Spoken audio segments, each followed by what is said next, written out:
ont demandé d'animer ces temps de prière. Alors aujourd'hui, nous sommes passés à une autre phase. Vous savez, Yabesh, c'est le nom d'un monsieur dans 1 Chronique 4, les versets 9 et verset 10, un monsieur qui avait beaucoup de situations difficiles. Il était dans la souffrance et il a imploré le Seigneur pour que le Seigneur le délivre de cette souffrance. Alors ce monsieur Yabesh, dans d'autres versions, on parle de Yabek, etc. Cet homme-là a donc reçu un miracle qui est un miracle de bénédiction.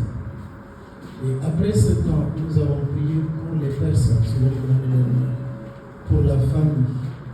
Nous avons prié également pour que Dieu détruise les liens ancestraux. Et nous avons considéré que les fondements des liens ancestraux des uns et des autres n'étaient pas à rejeter, c'est très important. Nous avons invité tous à une conversion radicale, une conversion réelle, à marcher avec le Seigneur. Et je pense donc que tu marches avec le Seigneur, n'est-ce pas? Tu marches avec le Seigneur. Alors c'est ça qui est l'essentiel. Quand tu vas laisser Jésus dans ta vie, te conduire par son esprit, tu verras qu'il n'y aura pas d'obstacle. Et c'est cela qui est arrivé avec l'émission Vivre sa foi. Donc, nous sommes arrivés au parcours Yabesh. Il y a eu de fortes oppositions des ténèbres. Nous sommes restés dans la prière.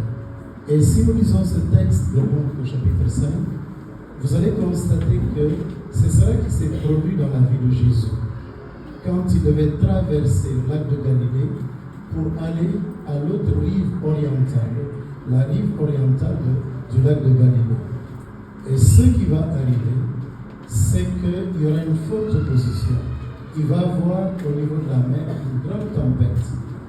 Les ténèbres vont vouloir empêcher à Jésus d'aller de l'autre côté. Et donc Jésus allait de l'autre côté pour laisser, il a laissé 99 en terre juive, il a traversé pour aller sur un territoire païen qui est Génézareth. Il est allé rencontrer cet homme. Et quand nous lisons Marc au chapitre 5, il s'agit d'un homme.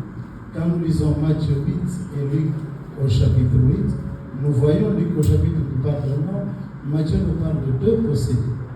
Et donc, Jésus veut nous montrer que lui, il est souverain.